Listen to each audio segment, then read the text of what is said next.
जब बात करते हैं रजब भट्ट के केस की, पाकिस्तान में रजब भट्ट के केस की क्या सूरत हाल है और क्या कभी रजब भट्ट पाकिस्तान आ सकेंगे या नहीं, ये जानेंगे। इसके अलावा जब बात करते हैं मनाहिल मलिक, मशहूर टिकटॉकर हैं, लेकिन वो कहती है कि उन्हें अपने स्कैंडल से कोई फ़र्क नहीं पड़ता, उनकी वीडियोस लीक होती है तो होती रहने दे। इसके अलावा मैं यहाँ पे ऐड करूँगी दिल को हिला देने वाले वाक़ये की हवाले से। सुंदर के इलाके मेहंदी की रात आयशा दुल्हन को बेरहमी से कत्ल कर दिया गया। इस वाक़ये के पीछे आखिर असल हकीकत क्या है, माजरा क्या है, ये जानते हैं। हमारे साथ मौजूद हैं सीनियर सहाफ़ी नईम हनीफ। अस्सलाम वालेकुम। वालेकुम सलाम बुशरा।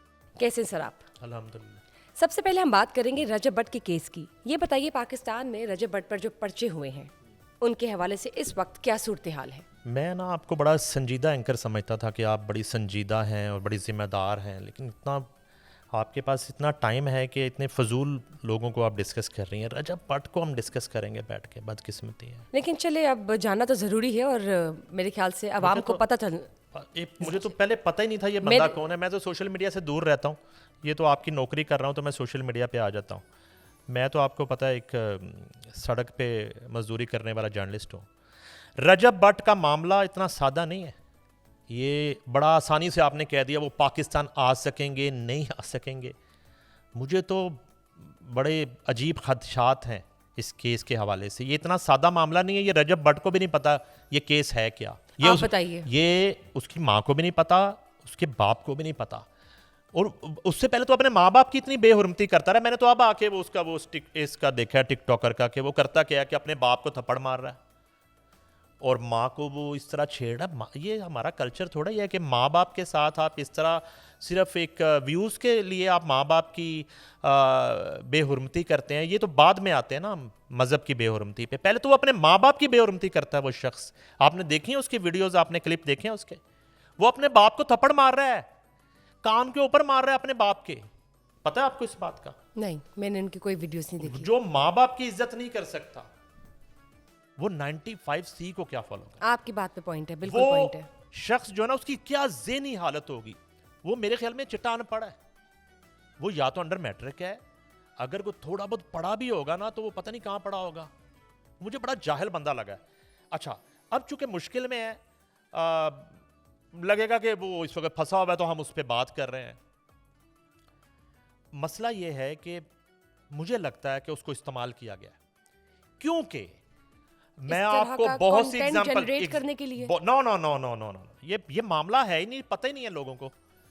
ये बड़ी दफा इस मुल्क में 1947 के बाद जब 295C 295A का कानून बना, मैं तो इतना अब वो आइन को नहीं समझता। आप तो आइन पढ़ती हैं, आपको मुझसे ज्यादा पता होना चाहिए। बड़ी दफा 295C के साथ छेड़छाड़ की गई इस मुल्क में, उसको बदलने की कोशिश की गई। असेंबलीज में मुतअद्दिद मरतबा करारदाद लाई गई और कानून में अमेंडमेंट की कोशिश की गई। आपको इस बात का शायद पता या नहीं पता। इसी पादाश में हमारा एक गवर्नर मर्डर हो गया था, सलमान तासीर कत्ल हो गया था। आपको याद है वो क्या केस था? सलमान तासीर ने जो गुफ्तगू की थी प्रेस कॉन्फ्रेंस में 295C के हवाले से, उस पर वो क्या हुआ था। ये रेड लाइन है। ये जो रेड लाइन आपने सुनी ना इस मुल्क में, ये रेड लाइन है मुसलमानों की, हमारी सबकी। ये रेड लाइन है, इसको हम क्रॉस नहीं करने देते। इस कानून के साथ बड़ी दफा छेड़छाड़ करने की कोशिश की गई। ये रजब भट्ट के जरिए छेड़छाड़ हुई है टेंपरेचर चेक करने के लिए। अब वो फंस गया इसमें, उसको पता ही नहीं है। उसने शौक में किया, उसने पैसे के लिए किया, या उसको बताया गया कि इस पे करोगे तो फॉलोअर्स जो है ना वो डबल हो जाएंगे, दुगना हो जाएंगे। वो आ गया, वो ट्रैप हो गया। असल में वो ट्रैप हो गया, ये बताएगा।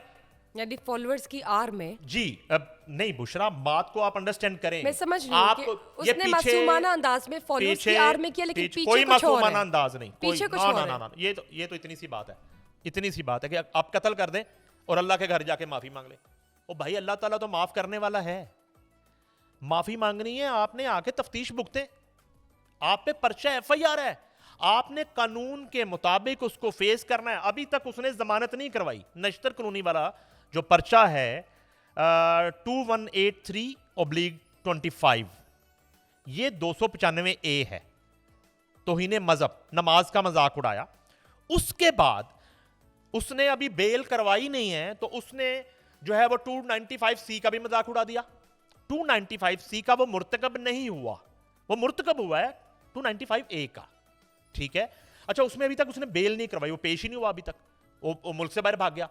अब वहां जाके वो हरम में वो कैमरे के साथ जा रहा है, वहां भी वो वीडियोस बना रहा है और अजीब तरीके से वो उसकी बॉडी लैंग्वेज है। और देखें, ये मामला वो नहीं है जो वो समझ रहा है और जो उसको मशवरा दिया जा रहा है। अभी वो गुडी गुडी खेल रहा है, ये लग पता जाएगा कब तक वो मफरूर रहेगा, कब तक भगोड़ा रहेगा, कब तक छुप के जिंदगी गुजारेगा।